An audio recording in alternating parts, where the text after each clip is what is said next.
तो चलिए बात करते हैं ऑब्जेक्टिव्स ऑफ इवोल्यूशन पर, यानी हिंदी में मूल्यांकन के उद्देश्य। मूल्यांकन का प्रयोग अनेक उद्देश्यों की पूर्ति के लिए किया जाता है, जो इस प्रकार से है। देखिए, मूल्यांकन का प्रयोग बहुत सारे उद्देश्यों को पूरा करने के लिए किया जाता है। तो चलिए जानते हैं वो कौन कौन से उद्देश्य हैं। सबसे पहला उद्देश्य पूर्व कथन। मूल्यांकन का उद्देश्य छात्रों के संबंध में पूर्व कथन या भविष्यवाणी करना है। मूल्यांकन के परिणाम के आधार पर शिक्षक द्वारा छात्र के भविष्य में होने वाले प्रगति के विषय में भविष्यवाणी की जाती है। देखिए, छात्र अपने टीचिंग प्रोसेस में सीखने सिखाने के दौरान जो भी उपलब्धियां हासिल करते हैं, उन सभी उपलब्धियों के आधार पर, उनके परिणामों के आधार पर टीचर्स बच्चों की भविष्यवाणी करते हैं। वो यह तय करते हैं कि वे भविष्य में कितनी प्रगति करने वाले हैं। ठीक है, तो ये सभी जो है उनके पूर्व कथन, यानी जो उनके पुरानी अचीवमेंट्स है, उनके परिणाम हैं, उन परिणामों के आधार पर ही ये भविष्यवाणी की जाती है। छात्र किस विषय में कितनी प्रगति कर सकता है तथा किस विषय में छात्रों के समक्ष समस्याएं उत्पन्न होंगी इत्यादि, ये सभी चीज़ें जो हैं ये मूल्यांकन के आधार पर ही तय होती है, क्योंकि मूल्यांकन के आधार पर छात्रों के जो पूर्व कथन, जो पूर्व परिणाम, पूर्व अचीवमेंट है, इन सभी चीज़ों का पता चलता है और इन्हीं के आधार पर हमें उनकी प्रगति के बारे में पता चलता है कि वे भविष्य में कितनी प्रगति करने वाले हैं, कितनी ऊंचाइयों तक जाने वाले हैं। साथ ही बच्चे किस विषय में कितनी अधिक प्रगति कर सकते हैं, कौन से विषय में उन्हें समस्याएं आ सकती है, इन सभी चीज़ों के बारे में पता करना भी मूल्यांकन का ही एक उद्देश्य होता है। और ये सभी उनके पूर्व कथन, यानी उनके जो पुराने अचीवमेंट है, जो परिणाम है, इन सभी के आधार पर ही होती है। दूसरा है निर्देशन एवं परामर्श प्रदान करना, for providing guidance and counselling. छात्रों का मूल्यांकन कर छात्रों को विषय, व्यवसाय एवं अन्य क्षेत्रों में निर्देशन प्रदान करना मूल्यांकन का एक उद्देश्य है। देखिए, मूल्यांकन का एक और उद्देश्य यह भी है कि वह छात्रों का मूल्यांकन करके छात्रों को कौन से विषय में, कौन से व्यवसाय और किस क्षेत्र में उन्हें गाइड करना है, इस चीज़ का भी पता लगाना मूल्यांकन का एक उद्देश्य है। ठीक है, शिक्षक निर्देशन एवं परामर्श का आधार मूल्यांकन को ही बनाते हैं। मूल्यांकन के परिणाम व्यापक होते हैं, जिससे छात्रों को निर्देशन प्रदान करना काफ़ी सरल होता है। देखिए, जब कोई टीचर्स किसी स्टूडेंट को किसी विषय या किसी व्यवसाय या किसी अन्य क्षेत्र से संबंधित उनको गाइड करती है या उनको काउंसलिंग करती है, तो सबसे पहले वो उस बच्चे का मूल्यांकन करती है, ताकि तभी तो उसे पता चलता है कि वो बच्चा किस चीज़ में बेटर है, कौन से विषय में उसकी अच्छी पकड़ है या किस चीज़ के लिए उसकी कौन सी समस्याएं हैं। तो इन सभी चीज़ों को पता लगाने के लिए वो बच्चे का मूल्यांकन करती है और उस मूल्यांकन के आधार पर ही, उसी बेस पर ही वह उस बच्चे को गाइड या उसको काउंसलिंग करती है। और मूल्यांकन करने के बाद उनका जो परिणाम निकल के आता है वो बहुत ही व्यापक, बहुत ही बड़ा होता है, जिसके आधार पर छात्रों को निर्देशन यानी उन्हें गाइड करना बहुत ही आसान हो जाता है। तीसरा है तुलना यानी कंपैरिजन। छात्रों की योग्यताओं, क्षमताओं, बुद्धि इत्यादि का ज्ञान प्राप्त कर छात्रों की आपस में तुलना करना भी मूल्यांकन का ही एक उद्देश्य है। इसके द्वारा व्यक्तिगत विभिन्नताओं की जानकारी प्राप्त हो सकती है। केवल छात्र की तुलना ही नहीं की जाती, बल्कि विभिन्न शिक्षकों के शिक्षण का भी तुलनात्मक अध्ययन किया जा सकता है। देखिए, मूल्यांकन के माध्यम से ही एक टीचर्स बच्चों के अंदर की उनकी क्या योग्यता है, उनकी क्षमताएं क्या हैं, उनकी बुद्धि कितनी है, इन सभी चीज़ों का पता लगाती है। और इतना ही नहीं, बल्कि वो एक छात्र का दूसरे छात्र के साथ तुलना भी कर पाती है, यानी दो छात्रों के बीच तुलनात्मक अध्ययन करना भी संभव हो पाता है मूल्यांकन के माध्यम से। और इसलिए दो छात्रों के बीच तुलनात्मक अध्ययन करने के उद्देश्य से भी मूल्यांकन किया जाता है।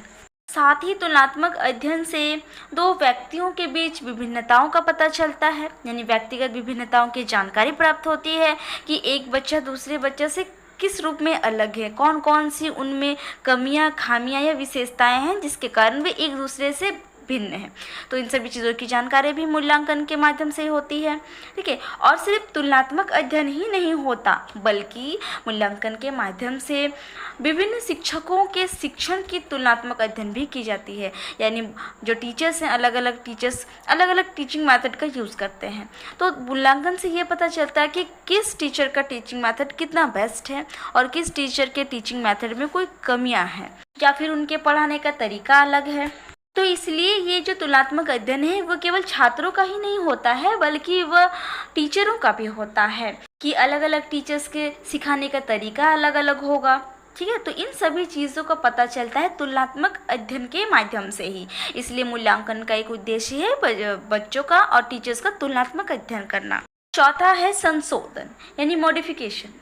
शिक्षण विधियों एवं सामग्री में संशोधन करना भी मूल्यांकन का ही एक उद्देश्य है। मूल्यांकन के परिणाम के आधार पर ही शिक्षक अपनी शिक्षण विधि एवं प्रस्तुतिकरण में व्यापक परिवर्तन करते हैं, जिससे वांछित परिणाम प्राप्त किया जा सके।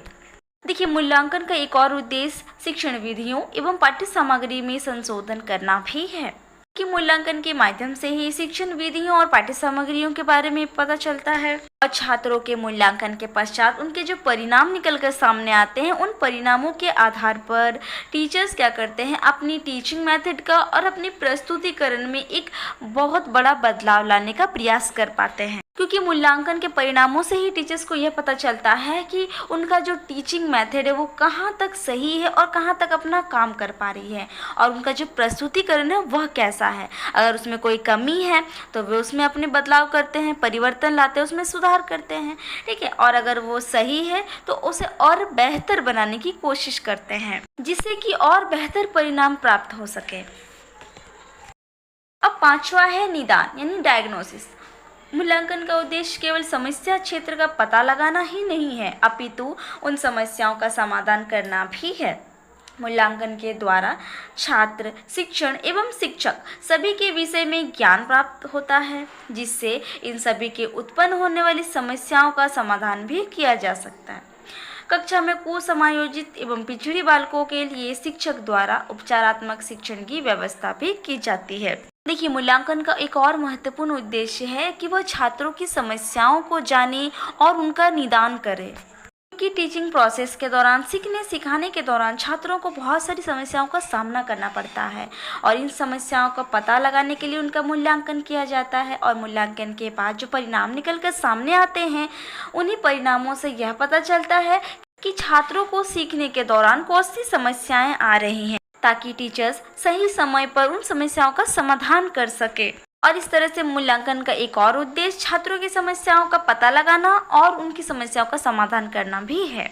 साथ ही मूल्यांकन के द्वारा छात्र, शिक्षक और शिक्षण इन सभी के विषय में भी जानकारी मिलती है, ताकि उनके संबंधित जो भी समस्याएं उत्पन्न होती है, उन सभी समस्याओं का पता लगाया जा सके और समय के साथ उन समस्याओं का समाधान किया जा सके। इतना ही नहीं, बल्कि मूल्यांकन के माध्यम से कक्षा में कुसमायोजित बच्चे और पिछड़ी वर्ग के बालकों के लिए भी शिक्षण द्वारा उपचारात्मक शिक्षण की व्यवस्था की जाती है। देखिए, एक क्लासरूम में बहुत प्रकार के बच्चे होते हैं। कुछ बच्चे नॉर्मल होते हैं, कुछ हैंडीकैप होते हैं, कुछ बच्चे पिछड़ी वर्ग के होते हैं, कुछ विकलांग होते हैं। तो बहुत सारे बच्चों में बहुत से अलग अलग समस्याएं होती है। तो इन सभी समस्याओं के आधार पर शिक्षक क्या करते हैं, उनके अनुसार शिक्षण विधि का प्रयोग करते हैं, शिक्षण की व्यवस्थाएं करते हैं, और ये सभी संभव हो पाता है मूल्यांकन के माध्यम से ही।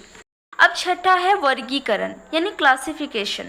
विभिन्न मानसिक स्तर के छात्रों को एक साथ एक कक्षा में शिक्षा प्रदान करना सभी छात्रों को साथ अन्याय है। प्रत्येक छात्र को सीखने की गति विभिन्न होती है। देखिए, एक ही क्लासरूम में हर बच्चे में अलग अलग विभिन्नता पाई जाती है। हर बच्चे एक जैसे नहीं होते हैं, उनका मानसिक स्तर एक जैसा नहीं होता है, उनके सोचने समझने की शक्ति एक जैसी नहीं होती है, उनकी क्षमताएं अलग अलग होती हैं। तो ऐसे में अगर हम उन सभी बच्चों को एक साथ बैठाकर एक ही क्लासरूम में शिक्षा प्रदान करें तो यह गलत होगा, क्योंकि क्लासरूम में अगर टीचर एक ही टीचिंग मेथड से सभी को पढ़ाए तो नॉर्मल बच्चे तो समझ जाएंगे, लेकिन जो बच्चे विकलांग होते हैं यानी शारीरिक तौर पर, मानसिक तौर पर, इस तरह से जो विकलांग बच्चे होते हैं या जो मंदबुद्धि वाले होते हैं, ये लोग उस चीज़ को नहीं समझ पाएंगे। तो उन्हें एक अलग तरीके से शिक्षा देनी होती है। ठीक है, उनके जो सामग्रियाँ होती, जो टीचिंग मटेरियल्स होते हैं, ये भी अलग होते हैं। तो ऐसे में अगर हम सभी बच्चों को एक साथ एक क्लासरूम में बैठा कर पढ़ाएं तो यह गलत होगा, क्योंकि कुछ बच्चे समझ पाएंगे और कुछ बच्चे नहीं समझ पाएंगे, क्योंकि हर बच्चे में सीखने की जो गति, जो क्षमता होती है वे अलग अलग होती हैं। और ये सीखने की गति मानसिक स्तर पर निर्भर करती है। मूल्यांकन का उद्देश्य छात्रों के मानसिक स्तर का पता लगाकर उनका वर्गीकरण करना होता है, जिससे कि शिक्षक वर्ग विशेष के आधार पर शिक्षा प्रदान कर सके। और सीखने की ये जो गति है ये छात्रों के मानसिक स्तर पर निर्भर करती है। इसलिए मूल्यांकन का एक अहम उद्देश्य हो जाता है कि वे छात्रों के मानसिक उद्देश्य का पता लगाए, जो कि मूल्यांकन के आधार पर ही संभव होगा। इसीलिए मूल्यांकन के आधार पर छात्रों का पता लगाया जाता है कि छात्रों में कौन सी कमियां हैं, ठीक है, और उन्हीं के आधार पर उनका वर्गीकरण किया जाता है।